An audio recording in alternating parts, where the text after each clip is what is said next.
Bueno, pues muy buenos días a todos, muchas gracias por su asistencia. Pues miren, yo les recuerdo, vamos a tener en esta semana, antes de irnos de vacaciones, por lo menos en la UNAM, un par de eventos interesantes. Yo los invito, por diversas razones fuera de nuestro alcance. Vamos a tener esta semana cosas raras, pero 3 eventos. El día de hoy, esta presentación, el día de mañana vamos a tener una excelente presentación ahí del embajador Eugenio Guiano sobre esta muy importante iniciativa de la Franja y la Ruta que el Sechimex ha venido tratando con mucho detalle. Recordarán, el semestre pasado hicimos ahí un taller sobre el tema con un grupo de colegas chinos que vinieron. Tenemos un grupo de publicaciones en cuadernos de trabajo del Sechimex sobre esta iniciativa y en fin ha sido un punto de referencia importante. Y el jueves a las 12, no a las 10 de la mañana, sino que a las 12 también en este salón vamos a tener una yo creo que una buena oportunidad más en el medio educativo y académico de reflexionar sobre diferentes experiencias educativas y académicas entre México y China. Entonces van a participar, hay un grupo de colegas que están directamente involucrados en el tema de programas, instituciones de intercambio académico a diferentes niveles de licenciatura, maestría, doctorado, y ver cómo funcionan las cosas, ¿no? Es decir, no tiene, en fin, pongámoslo en positivo, y yo diría hay crecientes opciones de intercambio educativo. ¿Cómo están funcionando esto? Entonces habrá algunos colegas de nuevo de instituciones educativas estará también un estudiante que hizo su maestría en la Yeqing Academy de la Universidad de Pekín, y bueno, lo que se trata, como es el espíritu del Sechimex, es de aprender en forma crítica con opiniones diversas sobre estos temas. Por último, les recuerdo, en el Sechimex tenemos por el momento este programa de becas para investigadores sobre China y América Latina, por supuesto incluyendo a México. No puedo más que invitarlos a participar. El cierre es a finales de este mes, todavía hay un par de semanas al respecto. Y por último, hace un par de semanas también a través de la Red Académica de América Latina y el Caribe ya abrimos la convocatoria para presentar ponencias en el 5º seminario de la Red Académica de América Latina y el Caribe. Voy a hacer brevemente referencia a ello, que será a finales de mayo del 2020, es decir, falta todavía mucho tiempo. La convocatoria para presentar ponencias será hasta enero de 2020, faltan unos cuantos meses. Vayan los interesados, vayan preparándose, háganse miembros de la red y participen, ¿no? Entonces, en fin, un buen grupo, yo les diría, de actividades diversas. El día de hoy estamos muy contentos por parte de la Red Académica de América Latina y el Caribe sobre China. Yo les recuerdo, la red está hoy en día, no hoy en día, sino que desde sus inicios tiene 2 sostenes. La red tiene por un lado un sostén, es la UDUAL, la Unión de Universidades de América Latina y el Caribe, que tiene vínculos con más de 350 universidades en América Latina, y el otro sostén es el Sechimex, el Centro de Estudios China-México. Entonces estas 2 instituciones son, si ustedes quieren, los padres, madres de la red, ¿no? Lo que quisiera compartir con ustedes brevemente es entonces este monitor de la OFDI de China en América Latina y el Caribe 2019, y quisiera compartir con ustedes brevemente algunos temas generales. De nuevo, esta publicación es por parte de la red, de este monitor, algunos temas generales y entrar rápidamente a algunos de los resultados de este informe o reporte, si ustedes así gustan, ¿no? Entonces, la red, yo les recuerdo, pues tiene como intención desde la academia de socializar experiencias por parte de la UDUAL. UDUAL, de nuevo, es esta Unión de Universidades de América Latina y el Caribe, de socializar experiencias, conocimiento, instituciones de América Latina y experiencias también del CECHIMEX, que formalmente existe el CECHIMEX desde 2006, en términos reales prácticamente un lustro antes, ¿no?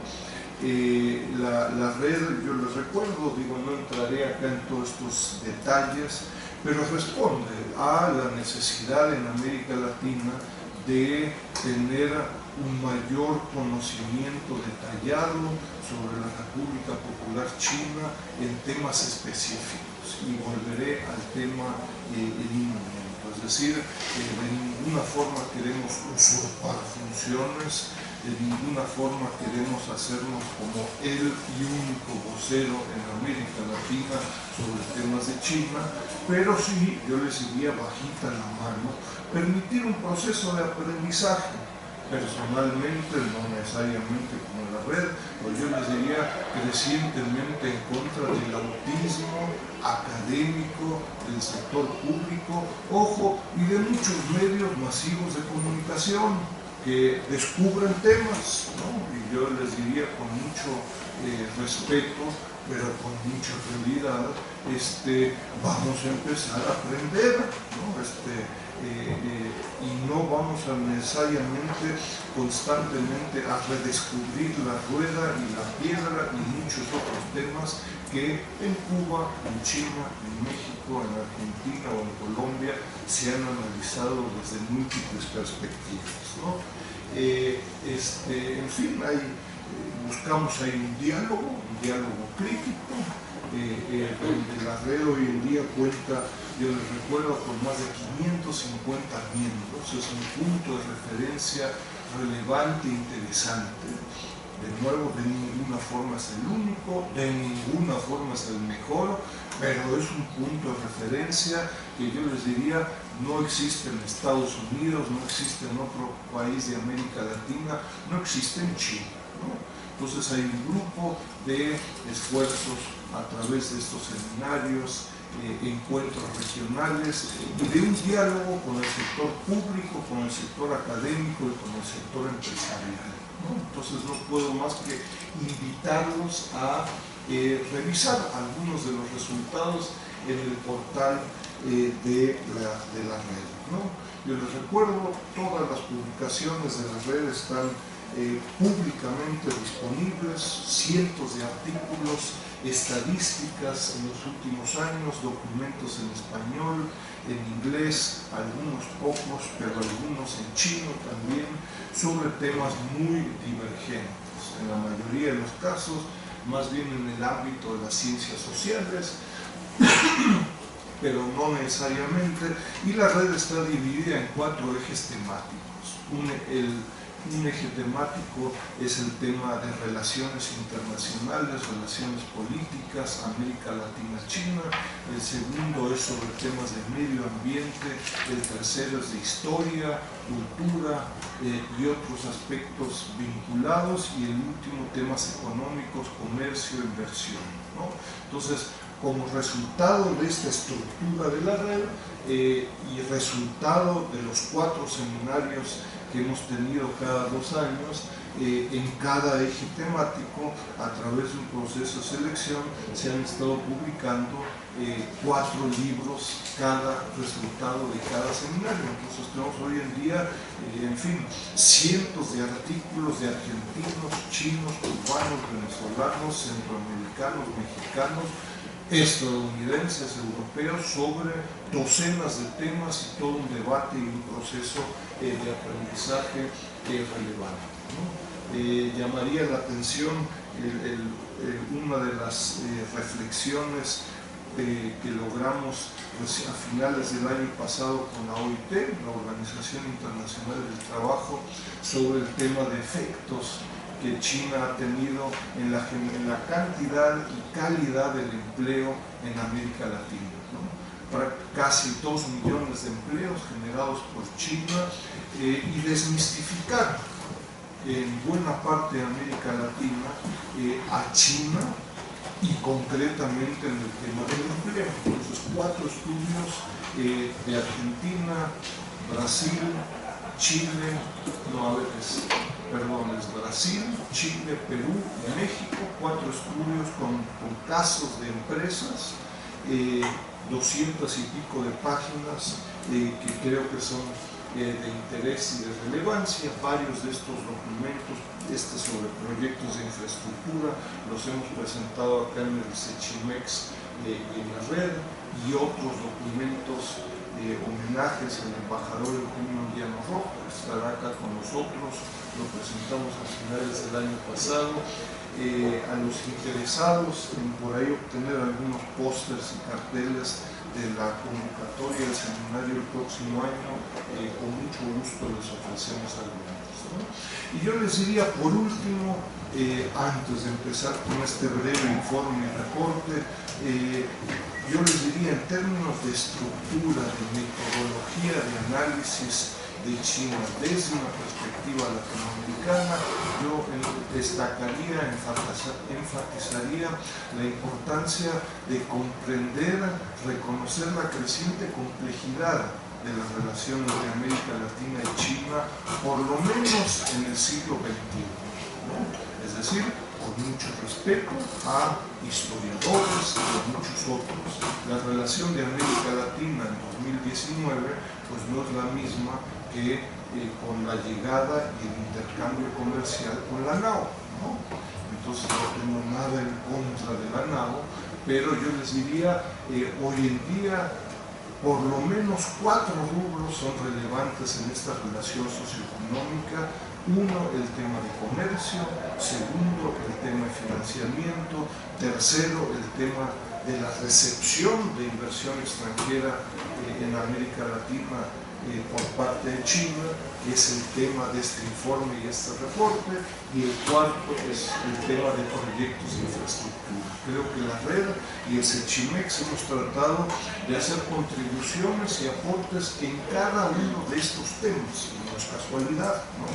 Es decir, sobre el tema del comercio, en el portal de la red del Sechimex encontrarán estadísticas comerciales, fuente México, fuente China, fuente Estados Unidos. El tema de la fuente es muy relevante también para el tema de la inversión extranjera directa. Publicamos el año pasado con la Universidad de Renmin 20 proyectos de infraestructura de China en América Latina. Hemos estado analizando en los últimos por lo menos 5 años con mucho detalle el tema de la inversión extranjera directa china en América Latina.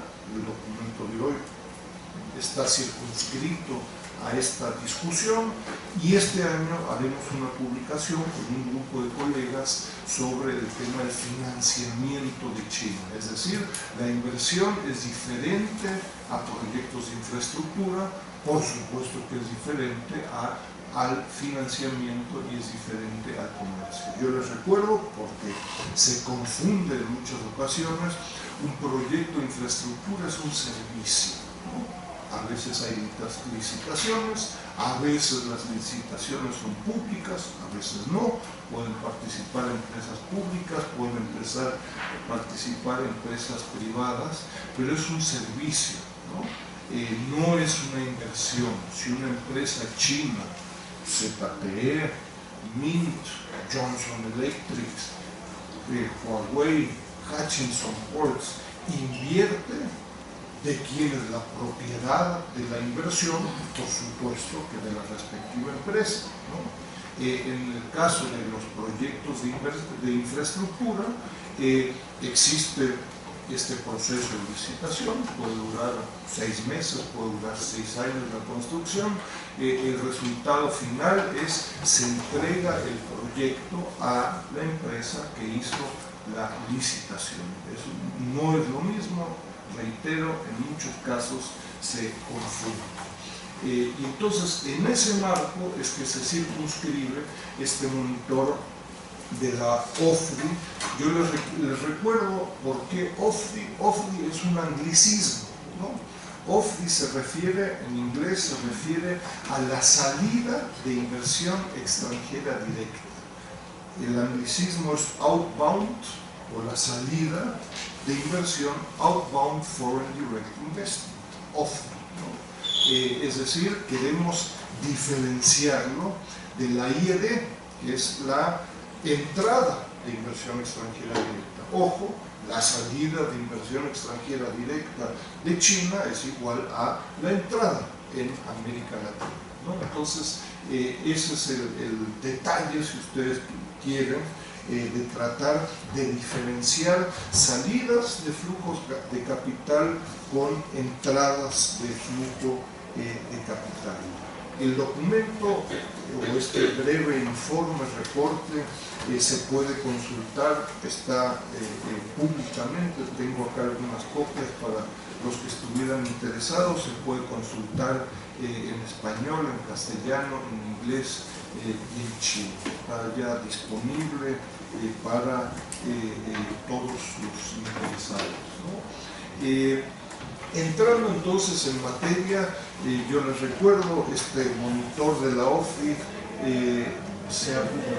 es la tercera edición, lo presentamos en 2007, 2008 y 2009. Este esfuerzo es un breve documento, 10 páginas, por traducciones y otras cuestiones, por ahí es un poco más largo en inglés que en chino, que en español, pero es un esfuerzo entonces simplemente de destacar las principales tendencias de la OFDI China en América Latina, e invitar, yo les diría, a continuar la investigación por parte de ustedes. Es decir, es una enorme mina de oro, yo les diría, para profundizar temas por países, por sectores, por tipo de actividad, por propiedad, etcétera, etcétera. Yo les recuerdo, detrás de esto, haré referencia en un momento al respecto, detrás de ello hay un enorme esfuerzo institucional por parte de la red, por parte de Sechimex, pues de nuevo no permitir este autismo, es decir, reconocemos el esfuerzo que se hace en China, en América Latina y en otros lugares para comprender los flujos de inversión de China hacia América Latina. Sin embargo, hay una seria problemática, como veremos en un momento, ¿no? Pero de nuevo, el objetivo, yo les diría, básico es invitar a muchos de los medios, estudiantes de licenciatura, maestría y doctorado, a profundizar, mejorar lo que se está presentando, ¿no? Temas generales, yo les diría un grupo de temas generales y un grupo de temas puntuales. En general, revisando la información de las principales instituciones que se dedican al tema de la inversión extranjera directa, entrada y salida, es interesante destacar, es el contexto para entender lo que está sucediendo entre América Latina y China, de que en general se espera en el 2019, en el 2020, en el corto plazo, un debilitamiento del crecimiento económico, esto según instituciones como algunas de las señaladas, el Fondo Monetario Internacional, entre otros. En el documento encontrarán las referencias específicas, y este debilitamiento del crecimiento económico afecta también explícitamente a los flujos de capitales. Puntualmente, la inversión extranjera directa en el 2018 va a tener su tercer año consecutivo de caídas, ¿no? Se asume para el 2018, la UNCTAD, que es ahí la institución que ha presentado por el momento la información más actualizada, se espera flujos de inversión extranjera directa de alrededor de 1.2 billones de dólares, es decir, una caída con respecto a años anteriores muy significativa, 3 años consecutivos de caídas de estos flujos de capital, y estos 1.2 billones de dólares es más o menos el monto de la inversión extranjera directa de 2006. Entonces, no es irrelevante recordar este contexto global para ver en un momento lo que está sucediendo entre América Latina y China. China es una de las excepciones, yo les diría, de los países que reciben inversión extranjera directa. En el año de 2018, la IED que China recibe aumentó en 3%, y en América Latina, con un monto, como se indica acá, de unos 155 mil millones de dólares, la IED cayó en un 4%, ¿no? En América Latina, la CEPAL acá es una institución, un punto de referencia, tiene un informe, reporte sobre la IED anual, creo que al menos desde hace 20 años. Lo que nos indica la CEPAL hasta el 2018 es que, en fin, la inversión extranjera directa que América Latina recibe en los últimos años se ha crecientemente alojado en manufacturas y servicios, y un tema o yo les diría relevante, es que la rentabilidad media de los proyectos de inversión extranjera directa en América Latina ha caído en forma significativa, y esto afecta a los flujos de inversión que recibe América Latina. Es decir, la expectativa en el corto y mediano plazo es que las inversiones extranjeras directas que América Latina reciba no van a crecer en forma significativa, es más, que van a continuar cayendo en el corto y mediano plazo. Explícitamente sobre el tema de la relación de flujos de China, de capital, de flujos de China hacia América Latina, yo les recuerdo cuál es la contribución que hacemos en este documento. Por un lado, se hace una revisión de lo que las principales instituciones que analizan el tema de América Latina y China, cuáles son sus resultados, cuál es su metodología, etc.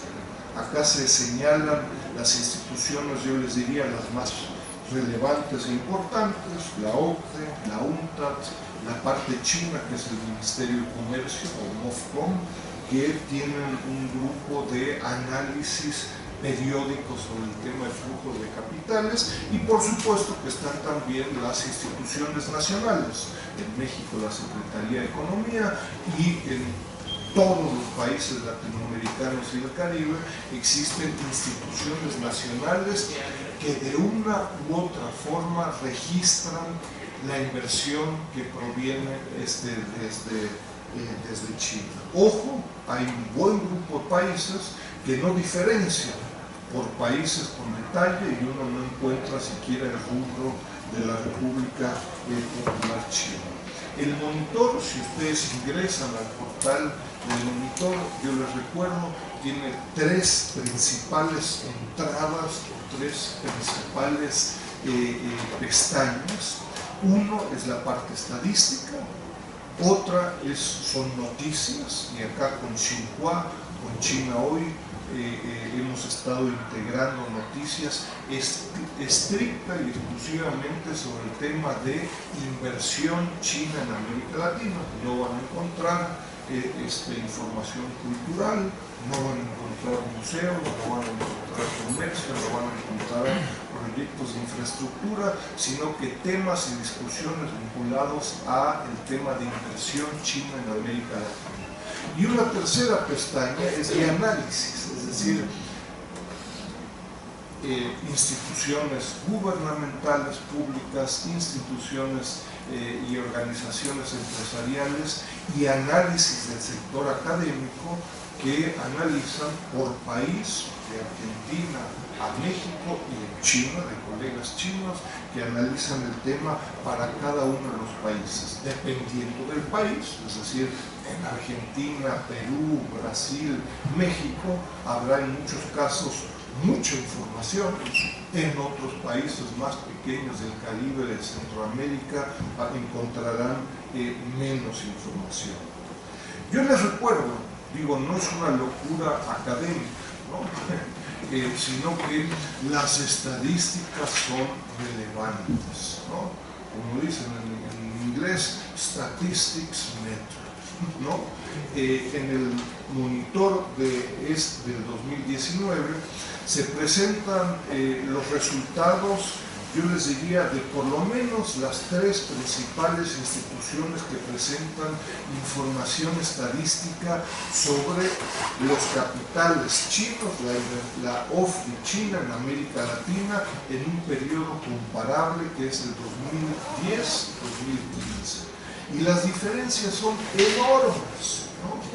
En el 2010-2015, las diferencias más relevantes, yo les diría, son sobre todo entre MOFCOM, es decir, el Ministerio de Comercio de la República Popular China, y los esfuerzos que venimos haciendo en el monitor de la OFDI al 2019. Las diferencias son de enorme magnitud, es decir, para este periodo de 6 años, 2010-2015, la OFDI, la salida de capital china hacia América Latina, representa el 13.65% de lo que nosotros registramos. Es decir, es una diferencia muy sustantiva. Y mucho de ello tiene que ver, yo les recuerdo, con la metodología. Acá no hay mentirosos, ¿no? Sino que hay metodologías diferentes. Yo les recuerdo, la contraparte china, MOFCOM, el Ministerio de Comercio chino, lo que registra es el primer destino de la inversión. El primer destino de la inversión, de la salida de inversión extranjera directa a China, refleja que en algunos años más del 85% de la inversión extranjera directa a China va hacia Hong Kong, las Islas Vírgenes y las Islas Caimán y Luxemburgo, ¿no? Ese es el primer destino. Ojo, en la mayoría de los casos de Hong Kong, de las Islas Vírgenes, de las Islas Caimán, estos capitales tienen un destino final diferente, ¿no? Entonces, de nuevo, MOFCOM lo que registra es el primer destino y no el destino final. Hay un par de nuevos criterios y normas en donde el MOFCOM va a registrar el destino final, es decir, ya no Hong Kong, ya no las Islas Vírgenes, sino que será Argentina, será Brasil, será Vietnam, serán terceros países. Hoy por hoy todavía no. El monitor de la OFDI China que estoy presentando lo que refleja es la inversión extranjera directa a nivel de transacciones realizadas, no anuncios, sino que analizamos caso por caso transacciones realizadas año por año. Entonces, de nuevo, las inversiones, la metodología y las estadísticas son de enorme relevancia, porque si no estamos hablando de montos completamente diferentes. Ahí de nuevo el aporte entonces de este monitor pueden hoy en día 24 horas tener acceso a la información, a los cuadros Excel, para cada uno de los países latinoamericanos donde existen transacciones. Los invito de nuevo ahí a revisar los resultados, ¿no? ¿Cuáles son entonces algunos de los resultados del monitor? Por un lado, yo les recuerdo, en 2017 hubo por primera vez, después de prácticamente una década, en 2017, una caída de la salida de la inversión extranjera directa china al mundo, ¿no? Esto resultado de un grupo de normas nuevas, yo les diría restricciones a la salida de inversión extranjera directa por parte de China. En el 2018, y probablemente uno de los resultados más relevantes del monitor, en 2018 la inversión, la OFDI china en América Latina fue de unos 8.200 millones de dólares. Y es el segundo año consecutivo en el cual la OFDI china en América Latina cae, ¿no? Es decir, en 2018, con respecto a 2017, la inversión china en América Latina cayó en un 31.8%, ¿no? El tema es muy importante, incluso en términos del empleo, como se indica en el análisis, la caída es mucho más sustantiva. La generación de empleo de la inversión china en América Latina en 2018 cayó en un 66%. Esto nos lleva en el contexto, yo les diría, de varios de los análisis anteriores, a plantear de que desde probablemente 2017 pudiéramos hablar de una cuarta etapa de la inversión extranjera directa china en América Latina. Yo les recuerdo, el año pasado, en el monitor de 2018, se presentó, en fin, una primera etapa 2000-2005, donde la presencia de la inversión china era pues, muy limitada, ¿no? Prácticamente inexistente. De 2006 a 2009 hay un aceleramiento importante de la inversión china en América Latina.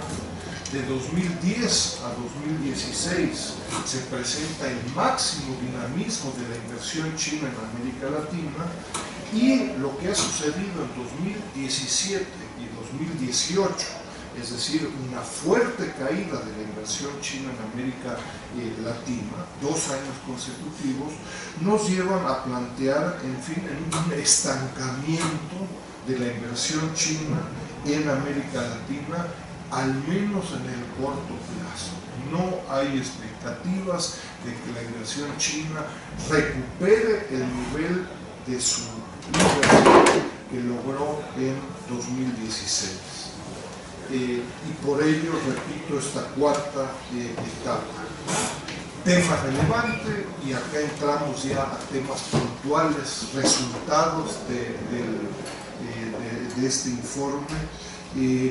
Por mucho, las fusiones y adquisiciones en 2018 y en el último lustro, las fusiones y adquisiciones han sido el principal mecanismo de las inversiones chinas en América Latina. Es decir, en 2018, prácticamente 3/4 partes de la inversión china se han concentrado a través de fusiones y adquisiciones. Si os recuerdo, las inversiones se pueden dividir en 2 mecanismos o instrumentos. Una es a través de fusiones y adquisiciones, y otro es a través de nuevas inversiones.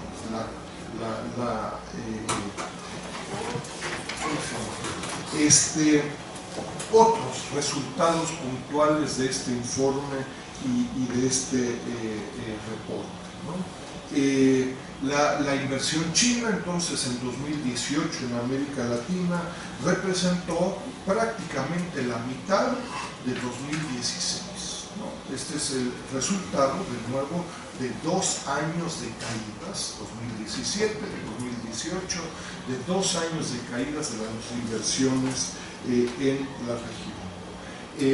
Hay una cantidad de información, no quiero ni dormirlos ni aburrirlos, y los invito a revisar algunos de los resultados, pero yo les diría, es interesante que la intensidad de capital de las nuevas inversiones chinas en América Latina ha aumentado en forma relevante.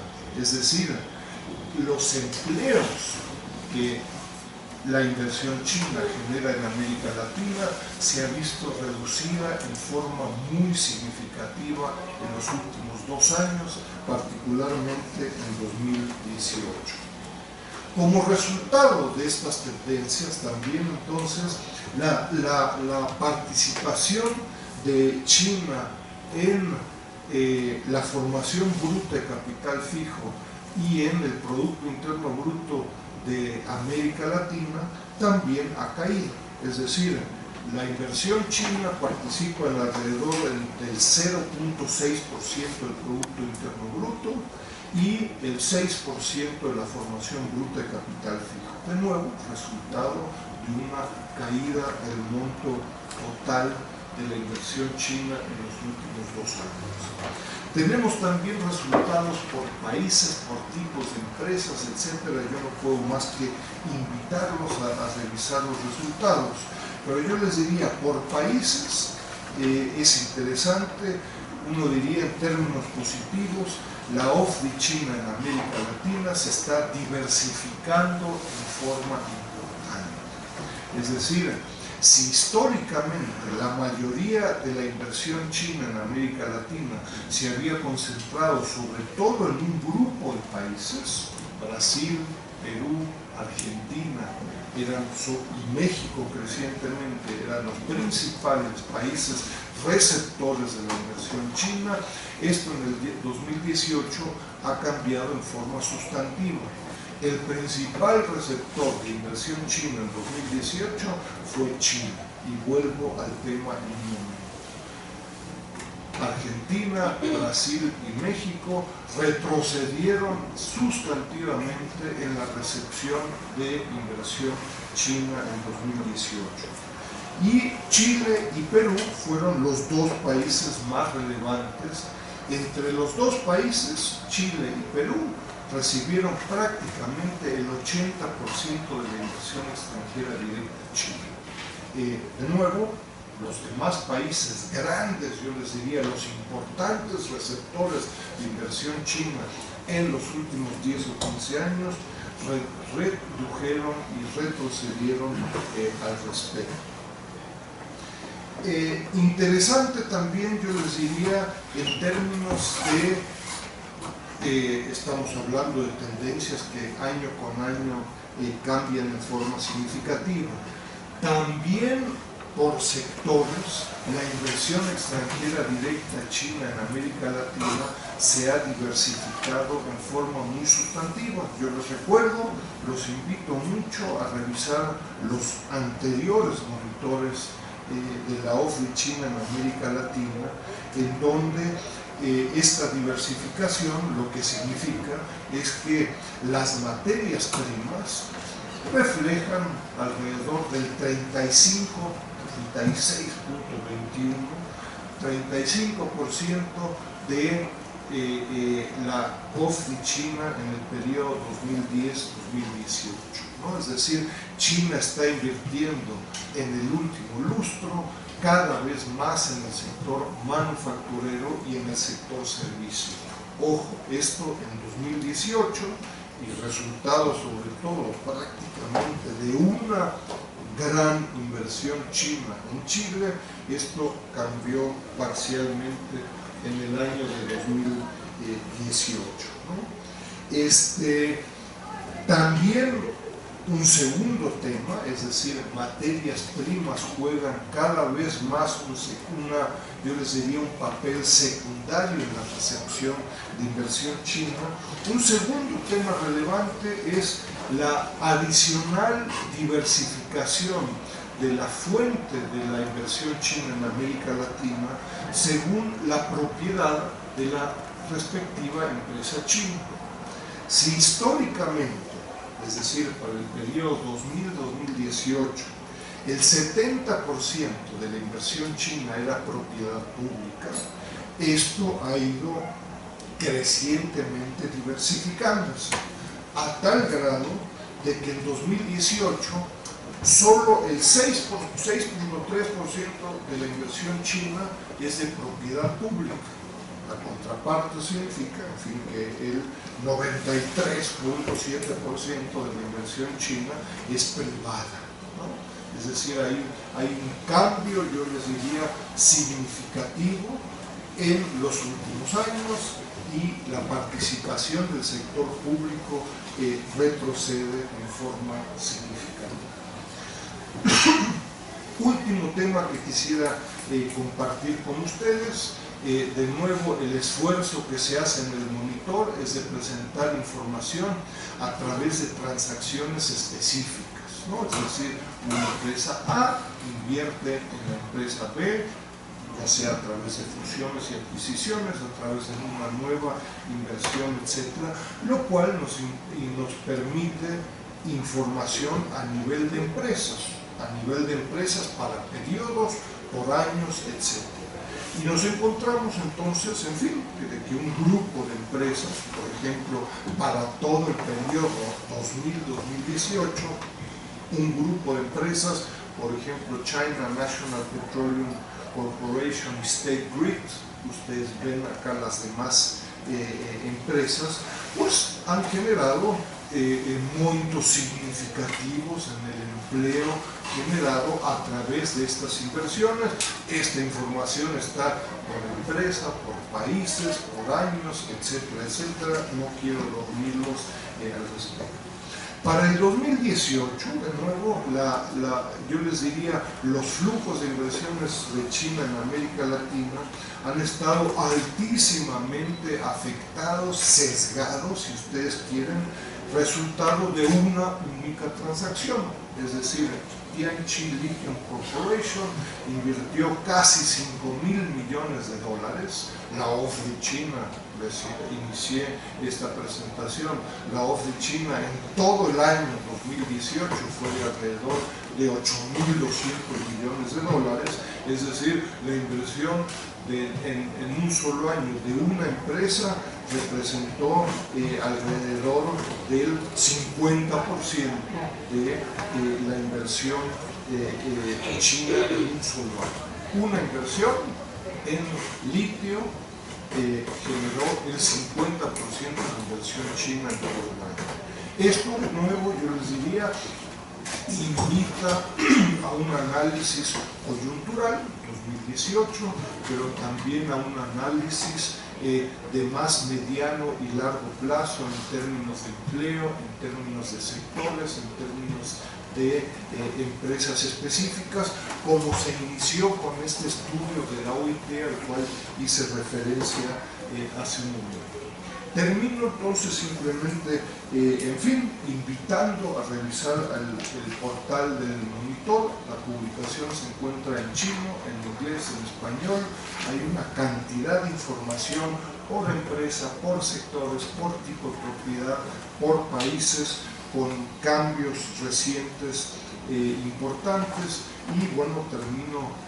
Uno pudiera empezar con eso, pero termino entonces agradeciendo mucho a todo un grupo de estudiantes, de colegas, a Luis Humberto Saucedo Salgado, a Raimundo, que por acá están, a Leire, que participaron en este importante esfuerzo.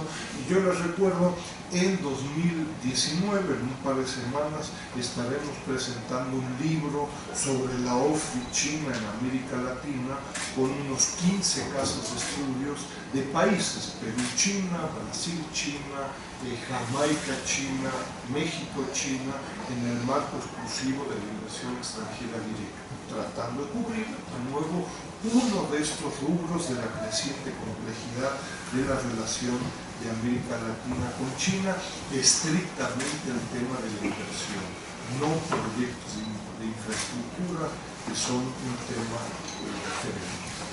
Pues muchas gracias y, en fin, si hubiera preguntas, encantado de recibir y responder algunas de estas.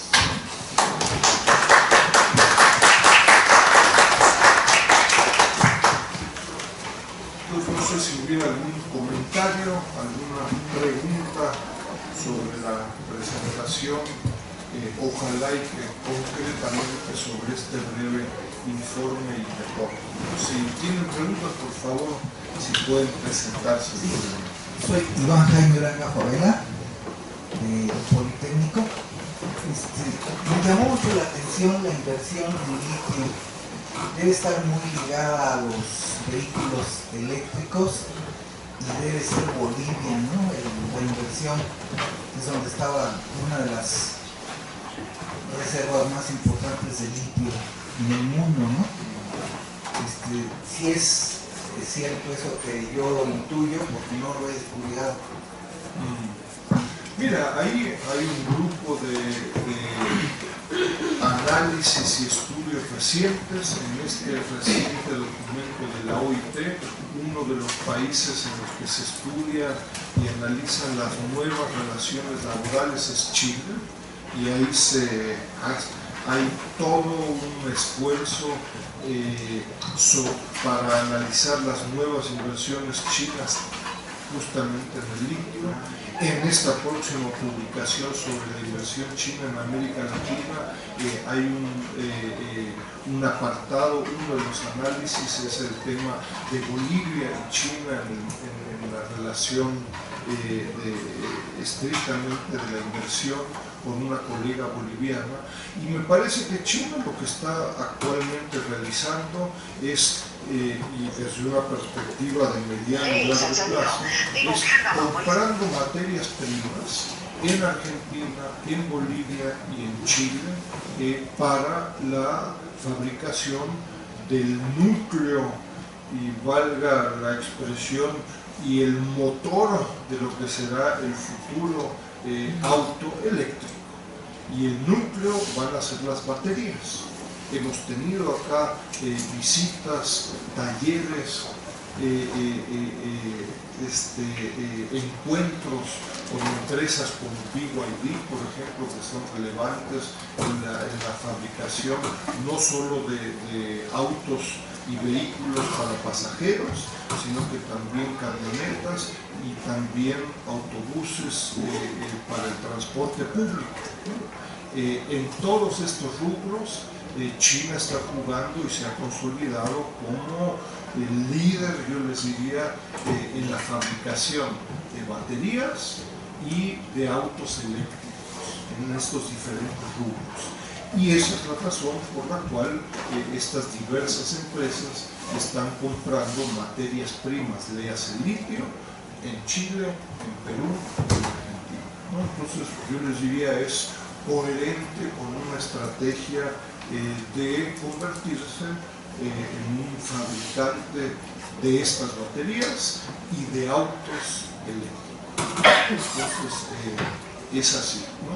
Y encontraremos en la información de este monitor con inversiones en el 2018, con inversiones de menor magnitud, pero también en Argentina y en Bolivia en compras de diferentes minas de litio.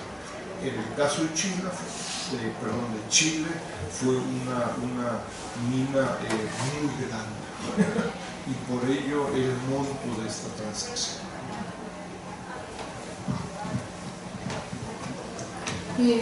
Buenos días, Enrique. ¿Te puedes presentar?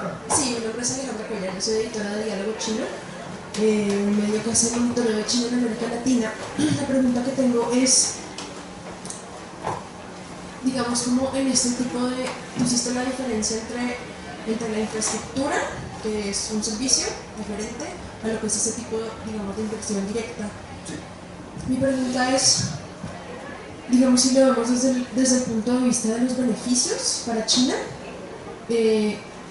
quisiera entender un poco más en profundidad, digamos, qué hay en esta relación. Entonces, me imagino que también dependiendo de las cantidades de inversiones va a variar. Acabas de mencionar lo de las materias primas, pero quiero saber qué tipo de influencia y beneficio obtiene China en este tipo de inversiones. Entonces, como está la compra directa de materiales de materia prima, pero ¿qué más ocurre en esa relación, en ese intercambio? Y me imagino que va a ser diferente si tú tienes una inversión de 2% a si tienes una inversión de 50%. Entonces, como quisiera entender un poco más eso. Bueno, ¿hay alguna otra pregunta? ¿Juntamos un par o vamos una por una? Pues empezamos. Mira, a ver, yo diría, depende de la perspectiva, ¿no? Es decir, creo que proyectos de infraestructura, proyectos de inversión, desde una perspectiva latinoamericana y desde una perspectiva china, en este caso, pudieran ser japonesas, alemanas, estadounidenses. En este caso nos estamos concentrando exclusivamente en el caso chino. En ambos casos depende de parte de la empresa china versus el respectivo país latinoamericano. Yo te diría, desde una perspectiva latinoamericana, el gran reto, esfuerzo, y yo te recuerdo varias de las publicaciones anteriores, casos de estudio de inversiones chinas a nivel de empresas, ¿no? Que se han realizado en la red ALC China.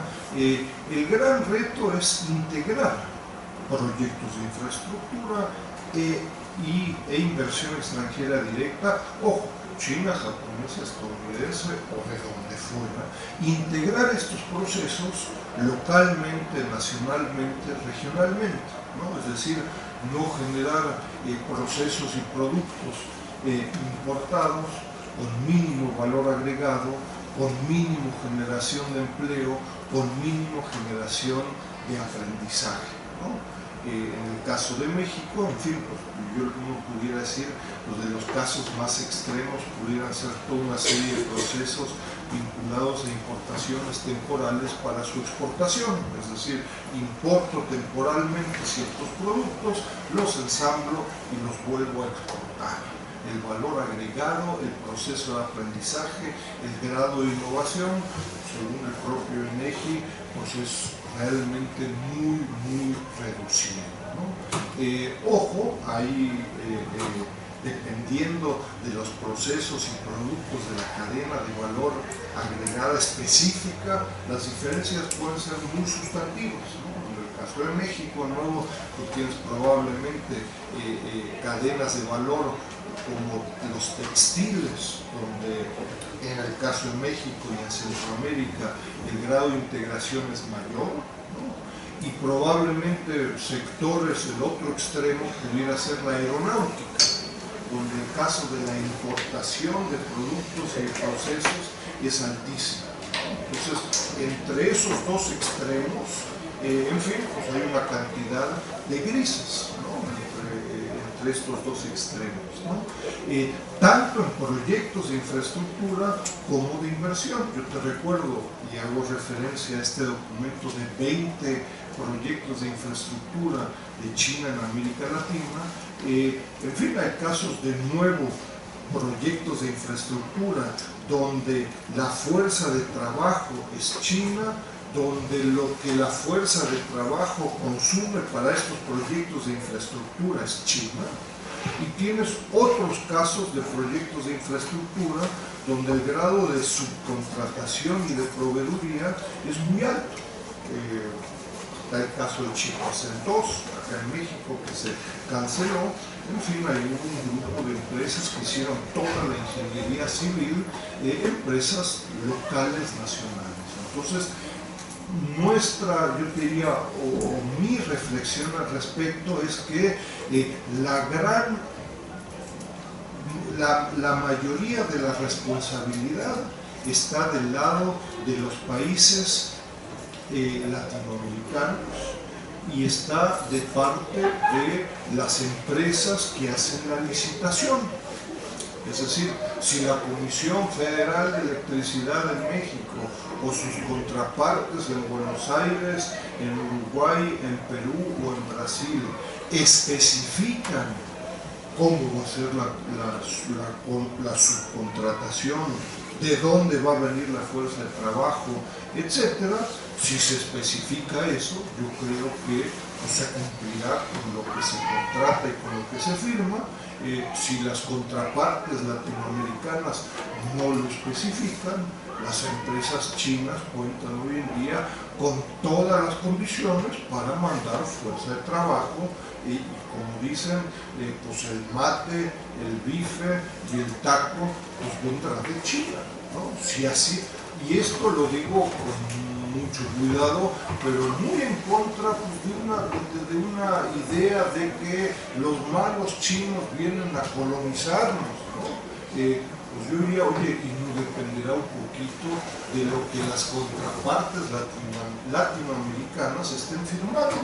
Si tú en la licitación dices, yo quiero que la ingeniería civil sea made in Guatemala o en Honduras o en Buenos Aires, bueno, pues está muy clarito, si no, en fin. Entonces, eso es mi impresión.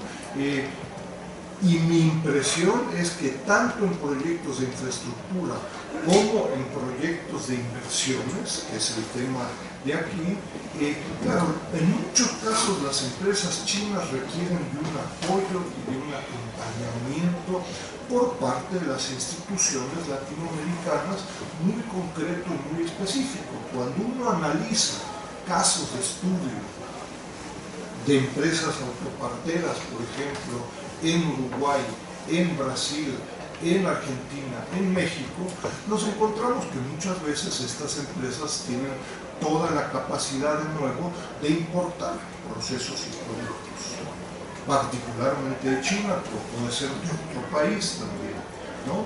Generar procesos de proveeduría local, regional, nacional es mucho más complicado.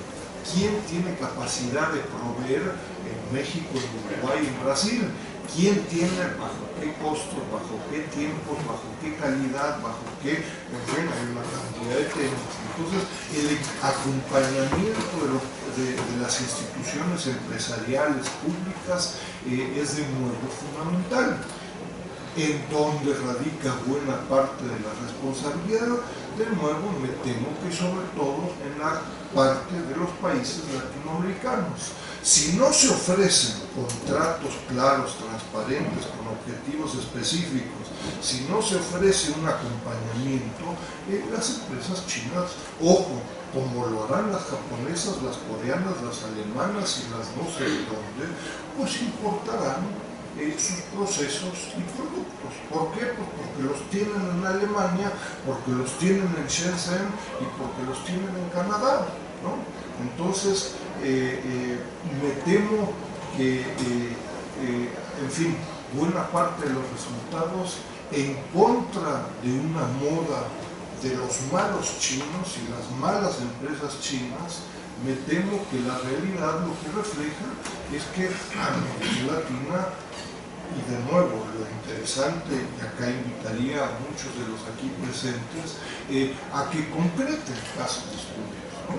Y lo que nos encontramos es que en proyectos de infraestructura, en proyectos de inversión, las empresas chinas son muy pragmáticas. Si hay condiciones de proveeduría con costos, con calidad, con tiempos semejantes, por supuesto que se van a proveer localmente, nacionalmente, regionalmente. Y si la exigencia va en ese sentido, pues ni hablar, ¿no? De nuevo, el detalle está en casos concretos, ¿no? ¿Algún otro comentario? ¿Alguna otra pregunta, crítica, sugerencia? Por favor. A ver si alguien tiene un micrófono.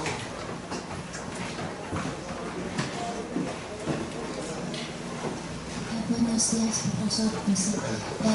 Soy Tiara de Pueblo. Muchas gracias. México ya es el noveno destino más atractivo de inversión del mundo. Quería saber cuáles son los factores más importantes que convierten a México en un país muy atractivo de inversión directa. Por ejemplo, si tiene que ver con el nuevo tratado con Estados Unidos y Canadá, por eso los empresarios tienen más esperanza, o tales factores? Gracias. Sí, mira, de nuevo, yo por eso los invito a revisar los resultados puntuales. Para el caso de México, la inversión, la OFDI China, a México en 2018 cayó de 2.733 millones en 2017 a 398 millones en 2018, es decir, una caída, en fin, cercana mayor al 80%, ¿no? Menos 80%, es decir, una caída pues, muy dramática, ¿no?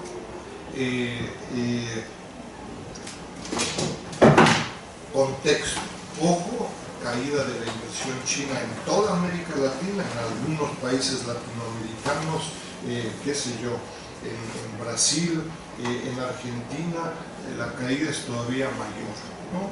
En un contexto en donde la inversión extranjera directa total cae y también la China hacia América Latina, ¿no? ¿Cuál es el atractivo o el potencial interés para empresas chinas puntualmente en México? Nuestra experiencia y visitando docenas de empresas en los últimos por lo menos 5 años, de empresas como Sinatex, Hutchinson Ports, Minx, Johnson Electric y docenas de otras empresas, incluyendo ZTE, Huawei acá en las afueras de la Ciudad de México, Santa Fe, etc. Yo les diría, pareciera que hoy en día, con la posible firma del famoso TEMEC, ¿no? O USMCA en inglés, es decir, de esta renegociación del Tratado de Libre Comercio, yo creo que China hoy en día tiene un particular potencial, y varias empresas en los últimos 3 o 4 años se han insertado sobre todo en autopartes, ¿no? Me parece y me temo que en el sector automotriz, es decir, el auto final, las empresas chinas están todavía bastante limitadas, ¿no? Es decir, empresas como BYD, como BAIC, como SAIC, como HAC, entre otras, yo diría, y hemos analizado lo que han estado los productos, los autos que venden acá en México y en la Ciudad de México, yo no vería beneficios particulares de un auto chino versus un auto alemán, japonés o estadounidense, en términos de calidad, en términos de características y en términos de precios. Yo creo que ahí las empresas chinas tienen automotrices, que es diferente a autopartes. Las empresas automotrices tienen un serio problema para responder a la pregunta, pues, ¿qué es el beneficio de comprar un auto chino a diferencia de un auto japonés, alemán o coreano? Si no es el precio, si no es la calidad, si no es características que no tengan los demás, pues ¿por qué voy a comprar un auto chino? Y me temo que el resultado de varias de estas recientes inversiones de empresas chinas van a ser bien complicadas. Creo, y para terminar entonces, que en el sector automotriz, en el sector de autopartes, China tiene un enorme potencial y recientes inversiones en el 2015, 16, 17 van en ese sentido. Mint, Johnson Electric, FAW Trucks, HAC, etcétera, de invertir en autopartes, de integrarse a cadenas de valor, ya sea para la venta en México como para vender a Estados Unidos. Y me parece que un nicho muy interesante, pero con un mayor grado de riesgo, es incluso dar un paso más y empezar a buscar coinversiones o inversiones nuevas en la fabricación de autos eléctricos, ¿no? es decir, los autos eléctricos en México y sobre todo en el marco de América del Norte, incluyendo Canadá y Estados Unidos, va a crecer muchísimo. Y ahora sí, estas empresas, BYD, SAIC, BAIC, que están fabricando baterías y que están fabricando autos eléctricos, pudieran integrarse en cadenas de valor del sector automotriz eléctrico, que es muy diferente al tradicional. Creo que ahí son donde las empresas chinas en el corto plazo pudieran hacer una diferencia muy significativa. ¿Sí? No sé si respondí. ¿Alguna otra pregunta, algún otro comentario? A la primera, a la segunda y a la tercera. Yo considero que la inversión, bueno, soy Iván Orán, otra vez, la inversión china, si la enfocan bien a lo que es el transporte urbano, y ya sea híbrido o eléctrico, es donde van a tener éxito, porque las contrapartes, por ejemplo Volvo, que es de Alemania, y Mercedes-Benz, son bastante más caros que el producto chino, y el producto chino tiene la ventaja de que nos surte con motores Cummins, Perkins, MAN, el que uno le pida, porque los fabrican ahí en China de esas marcas también. Entonces creo que ese es el tema que le podría ser un filón de mercado para China. Sí, es posible, pero en cada uno de estos proyectos de inversión, nuestra experiencia y mi experiencia personal es que requiere de un acompañamiento puntual, concreto, con contrapartes experimentadas. Recuerdo procesos para no irnos por las ramas, ¿no? Una empresa tan sofisticada como BYD. He estado varias veces en Shenzhen con BYD y otras empresas. Recuerdo hace 3 o 4 años BYD estuvo presente en México para ofrecer transporte público eléctrico. El tema del precio es relevante, pero no es el único. El tema de la recarga, el tema de las distancias para lograr, para saber, en fin, pues el radio es de 50 kilómetros o de 250 kilómetros, las estaciones de carga, los servicios que ofrece la empresa, todos esos son por lo menos tan importantes como el precio, porque de qué me sirve que cueste la mitad, y qué crees, pues hay una estación de recarga que está no sé dónde, pues sí está muy barata, pero está parada, ¿no?